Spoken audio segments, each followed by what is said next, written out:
Morning. I'm Seth Alexander. I'm a business agent with United Public Employees, and thank you for hearing me today. We represent workers in Department of Human Assistance, and that's what we're here to talk about today. We're here to advocate on behalf of our members and the clients that they serve in our community.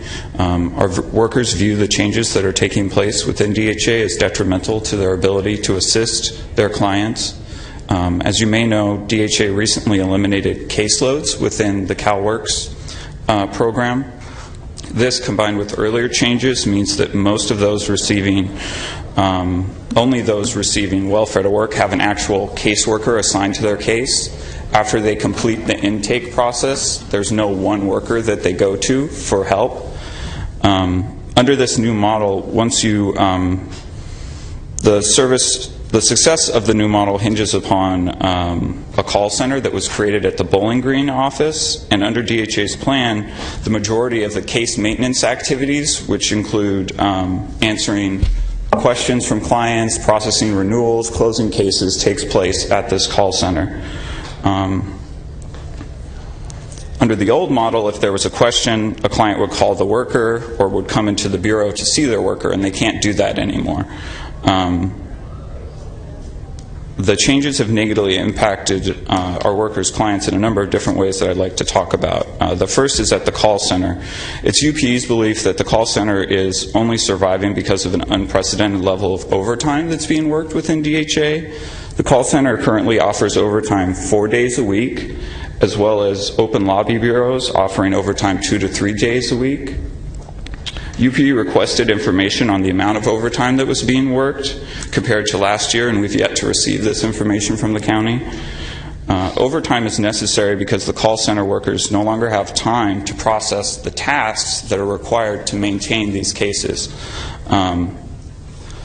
If tasks were not completed during overtime, no one would get their cases handled. No one would get their benefits renewed. And in fact, we've had workers tell us that they've received calls at the call center from clients who've said that their benefits have been discontinued, and the worker goes into the case and discovers that the reason it was discontinued was because nobody got to the paperwork that the client submitted timely.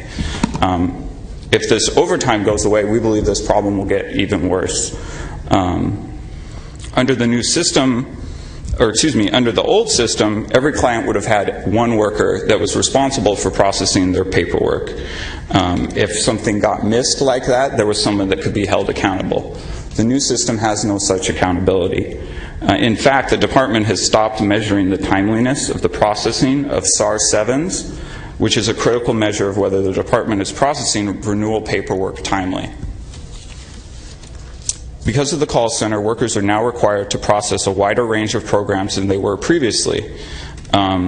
UPE brought these concerns to the attention of DHA prior to the implementation, but the response thus far has been inadequate. Workers have still not received all the necessary training to fully assist the clients in the manner that they deserve.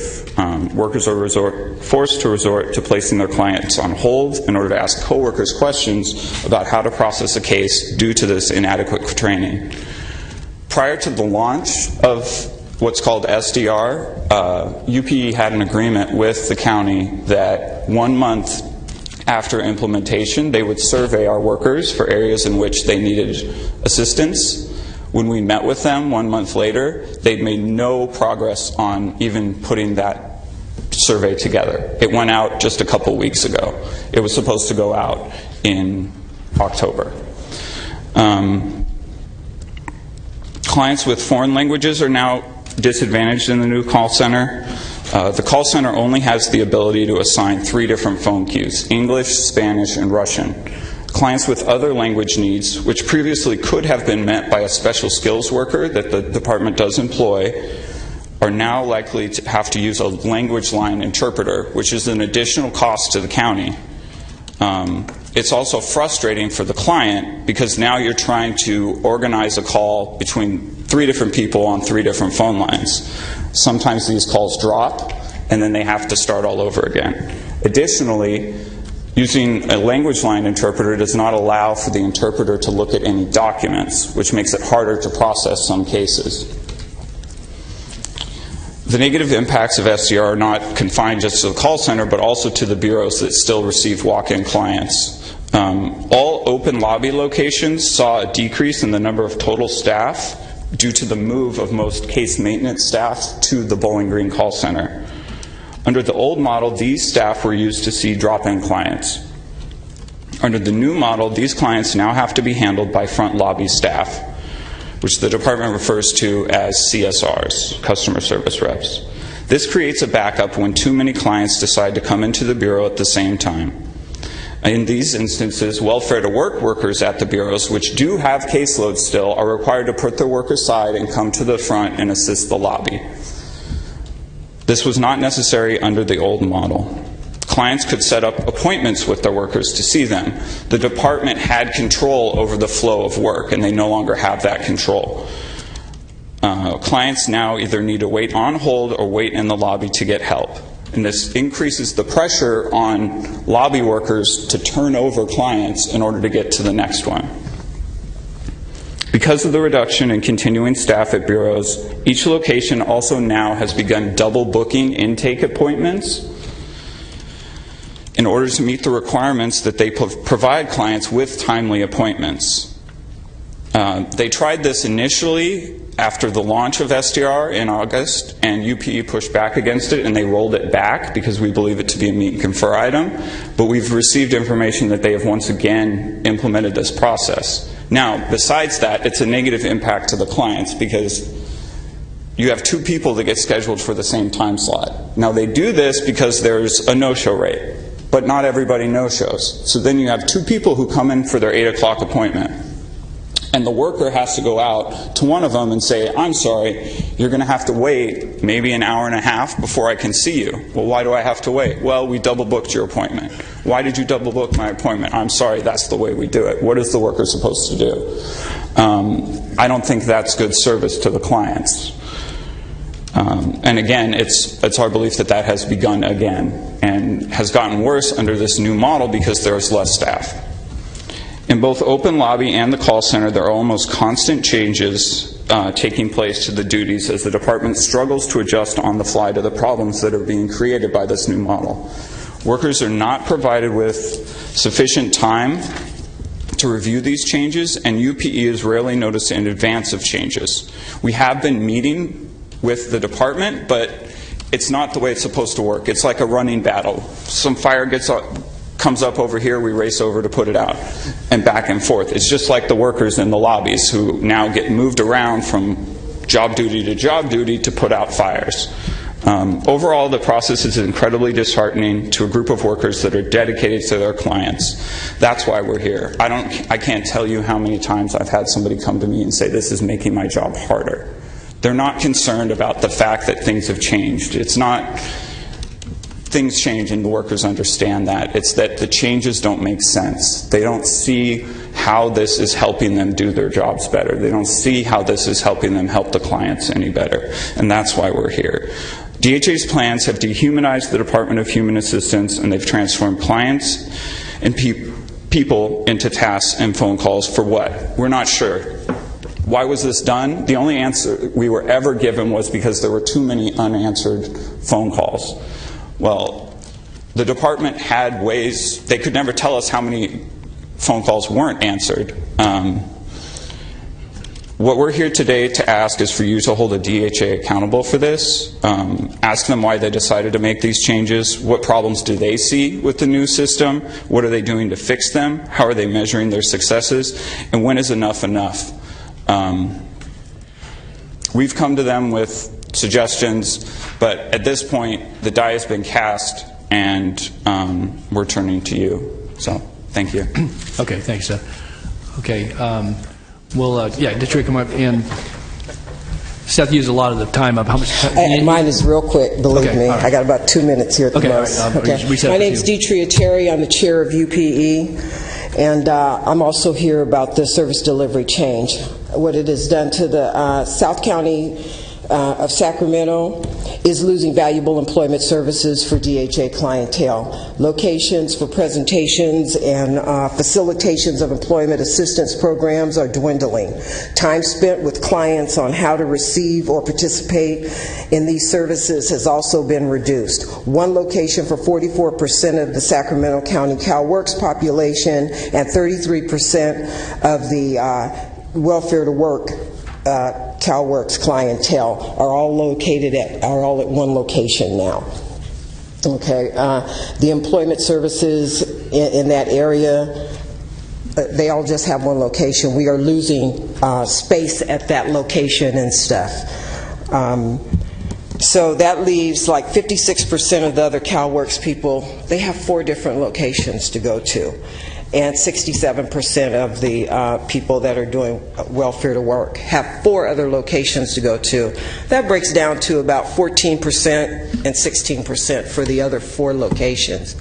Very diverse population in the South County. A lot of educational levels and language levels and stuff going on there, and these things are not being addressed. And remember, the goal of this whole program is to go from welfare to work. If you don't have the services, you cannot get there. Thank you. Okay, thanks, Tripp. Thanks, Seth. Okay, Mr. Sir, Mr. Kennedy, let me ask Mr. Gill, is there anything you want to respond to? We'll hear from board members first. Okay, Supervisor Cernan and Supervisor Kennedy. Thank you, Mr. Chair. I appreciate the UP reps being here today to explain what they did, and I've had a chance to meet with them in my office on the same subject, I think several weeks ago.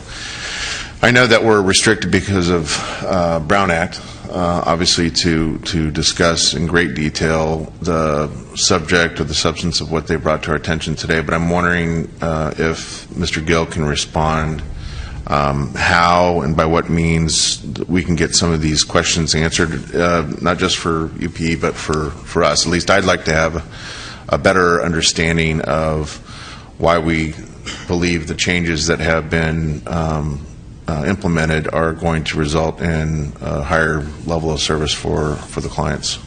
I think what we can do with the Brown Act issue is that we can send a communication to all board members and to UPE on what the changes were done, what was the justification behind it. Some of the questions they've asked today, I think we will address those in that communication to you. Okay. And when do you think we could expect that? By end of the week. Okay. Great. Thank you. Okay. Mr. Kennedy. Following up there, I agree with Supervisor Cerna. This has been one of the biggest cases of he said, she said since I've been on the board. And I'll have meetings with them, and they'll voice concerns. I'll meet with our staff, and I'll feel pretty good about the answers. And then I meet with them, and there's more issues. So we got to get to the bottom of this somehow. To me, I really believe in that.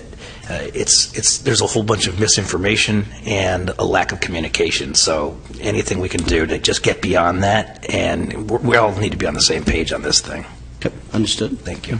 I would just add that, I think, and Seth in his comments said that, obviously people recognize that change will happen, and if the intended result was to be better in our service delivery for the folks that we're serving, obviously the system exists because you have folks who are in various states of need and qualify for certain levels of benefits, and to the whole idea is to hopefully assist folks in getting back to self-sufficiency, recognizing that there's a very diverse, I think it was said by Detria, that a diverse population we serve in this county with a tremendous amount of need.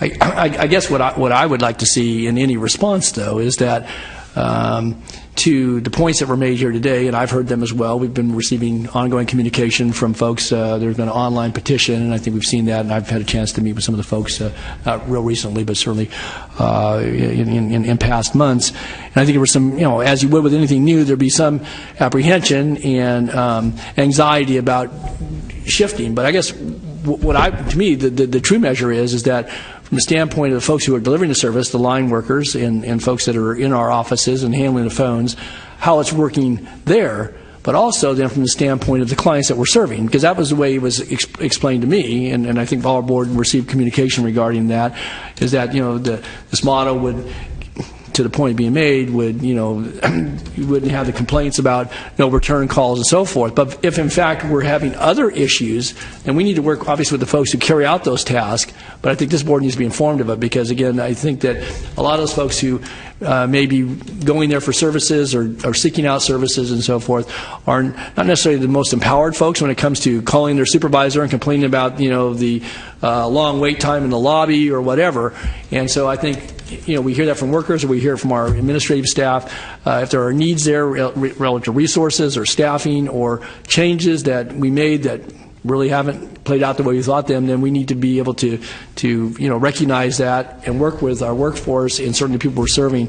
And so I'm very curious to see what we get in a report back, Nav. And very frankly, if in fact it's kind of to Supervisor Kennedy's point, kind of this they said, we said, then maybe it's appropriate that we have a discussion at this board. Again, this has been implemented, obviously, at a level within the department, as appropriately should be. Obviously, I would imagine you've been kept in the loop about at least this generally. But if we get this level of concern expressed by our labor representatives, beyond anything that would be at the table relative to meet and confer, but certainly from a client standpoint, then I guess I would like to know that. I would hope that my colleagues would as well. So I think that needs to be a part embodied here about not just customer satisfaction, but wait times, how we're able to serve folks, and if in fact they're accessing services. Because that was one of the complaints I heard from folks very early on when we were talking about redesign, a year and a half ago, is that you were going to shut some doors, and yet we were arguing that we were opening doors for folks to access those services. And so if it's not playing out the way we hoped it would, and again, I know, Paul, obviously you could probably respond to some of this, but again, I would like to know that. I think we all want to know that. We need to make those adjustments. And so I don't know, maybe it's too early to tell, but we've been in this now for 3 or 4 months, and so we probably should have some idea how things are working. So, good. Okay. All right. Any other comments or questions? Okay. All right, so we would expect that we'll be getting a report back. There'll probably be some communication back and forth. And thank you, Seth and DHA, for being here on behalf of, obviously, many of your colleagues in the department. So, okay.